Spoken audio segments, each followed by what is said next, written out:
ఇన్నేళ్ళ నా బ్రహ్మచర్యాన్ని భంగం చేస్తూ హనుమంతుడికి సువర్చలలాగా, విశ్వామిత్రుడికి మేనకలాగా, వినాయకుడికి సిద్ధి బుద్ధిలా ఇంకా లాగద్దు. అలా నన్ను మీరు మీ గుప్పెట్లోకి లాగి, నా గుండెల్లో గులాబీ ముళ్ళులా దిగి, నా తనువు వేడిలో భోగిమంటలా చెలరేగి, నా జీవితాంతం మీ పాదాల దగ్గర అణిగిమణిగి ఉండేలా చేశారు. మీరు చెప్పింది అర్థం కాలేదు, కానీ ఫీల్ బాగుంది. ఆ మాత్రం అర్థమైతే చాలు. ఈ గులాబీ పువ్వు కాదు, మరి నా మనసులో ఉన్న మీ నవ్వు. ఓ 10,000 అప్పిస్తావా? ఏంటి?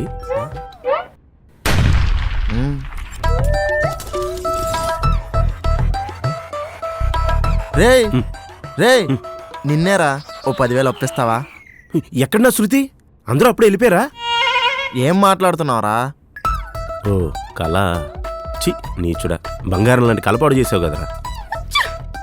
ఆఫీస్కి వచ్చి కళ్ళకంటున్నందుకు కూడా నీకు డబ్బులు ఇస్తున్నారు చూడు, నువ్వు మహర్జాతకుడు రా.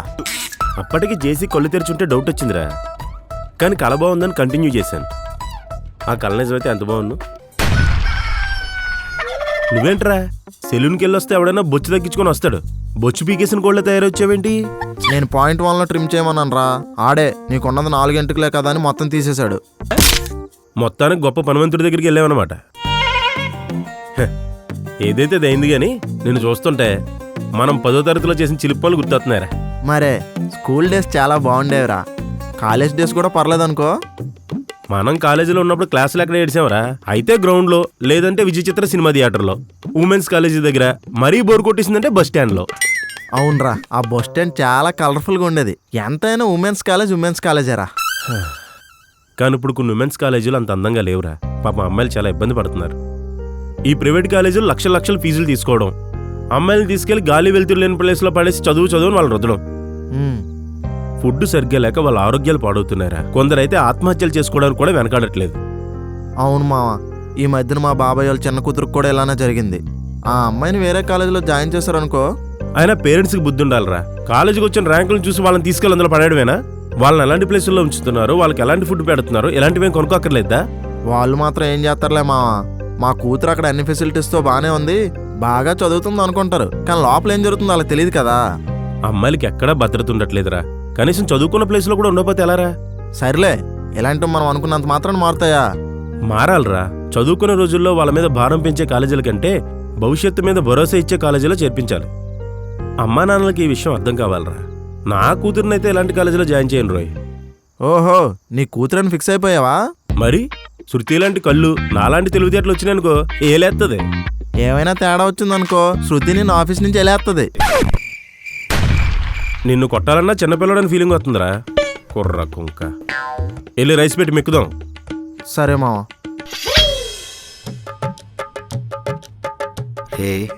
ఈ ఆఫీస్ మొత్తంలో నీదే బెస్ట్ మసాజ్ రా. ఎంప్లాయ్ ఆఫ్ ద ఇయర్ ఇవ్వాలరా నీకు. అవునా? పైసలు ఇస్తారా అన్న? లేదురా, అవార్డు ఇస్తారు. అవార్డా? గోల్డా సిల్వరా? అవార్డుని ఎలిమెంట్స్తో పోల్చకరా, ఎథిక్స్తో పోల్చు.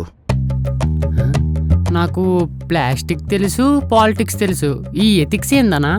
సాఫ్ట్గా జోబులు కత్తిరించుకోండి తీసుకొచ్చి ఈ సాఫ్ట్వేర్ కంపెనీలో పడేస్తే ఇలాగే ఉంటుంది. అన్నా, నేను దొంగనని ఎలా కనిపెట్టారు? నిన్న నా సెంటు బాటిల్ దొబ్బుకుపోయావుగా.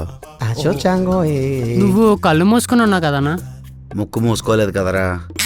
ఓ, అయినా బుద్ధునాడు ఎవడైనా నా దగ్గరే సెంటు బాటిల్ కొట్టేసి అదే సెంటు కొట్టుకొని వస్తాడరా? సారీ అన్నా. ఏం పర్లేదు, నేను ఎక్కడ కట్ చేయాలి అక్కడ కట్ చేస్తా. అన్నా,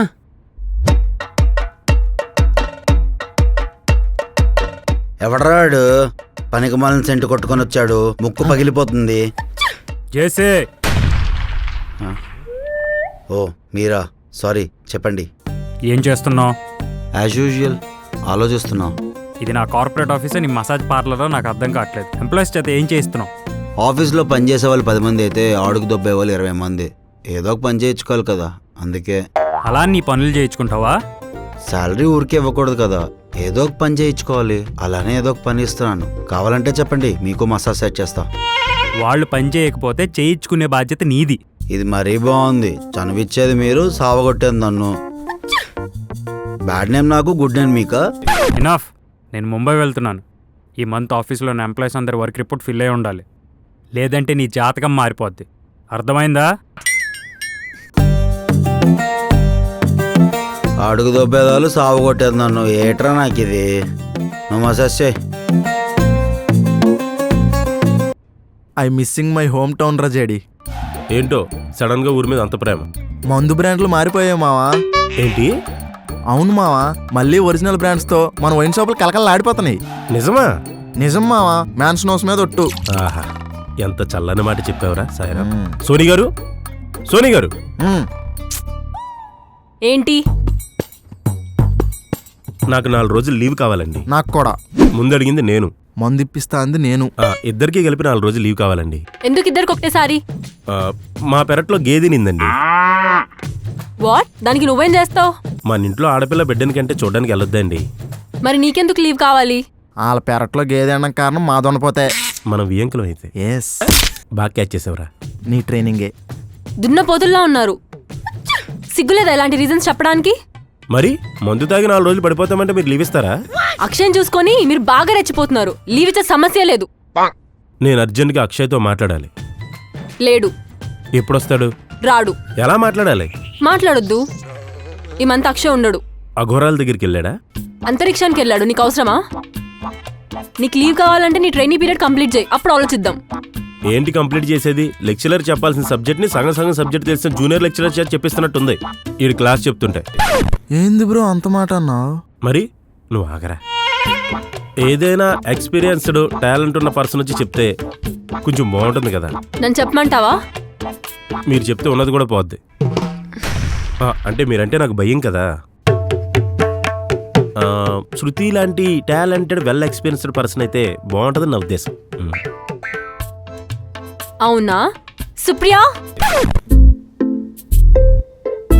యా సోనీ, జేడీవీకి ట్రైనింగ్ పార్ట్ ఇప్పటి నుంచి నువ్వే చూసుకో.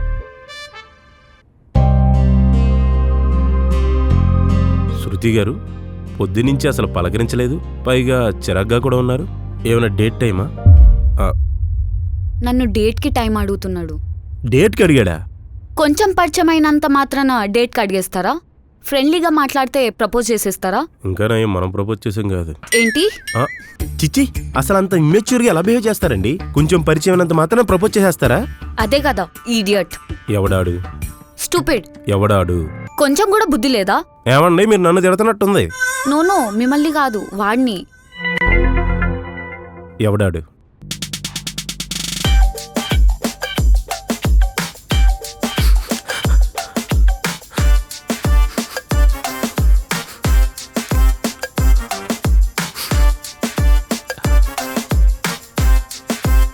ఏంటి లైవ్ చేస్తావా? హా. ఆల్రెడీ వాడు ఏడుస్తున్నాడు. వాడు ఏడిపి ఇప్పుడు ప్రపంచమంతా తెలియాలా? సారీ. ఒరే బాబు, టిష్యూ డబ్బా అంతా అయిపోగొట్టేలా ఉన్నావు, ఆపరా. ఒరే కామరాజు, నీకెంత కండ కవర్ ఉంటే శృతికి ప్రపోజ్ చేస్తావరా? ప్రపోజా? డేట్ అడిగితేనే దవడ పగిలేలా కొట్టింది. ఓ కొట్టిందా? అయితే పర్లేదు. ఇంకోసారి డేట్ ఇవ్వు, నా లవ్కి రేటింగ్ ఇవ్వు అని శృతి గారు వెనకాల పడ్డావే అనుకో, నీకు కూడా రియాకి పట్టిన గతే పడుతుంది. రియా ఎవరు? డామినిష్ డాక్టర్. డామిని ఎవరు? రియాస్ మదర్. అసలు వాళ్ళిద్దరెవరు? Mother and doctor. ఆపండే. సోషల్ మీడియా సంతంతా ఎక్కడే ఉంది. ఒరే కామరాజు, ఇంకొకసారి శృతి జోలికి రాకు. అది చెప్పడానికి నువ్వెవరు?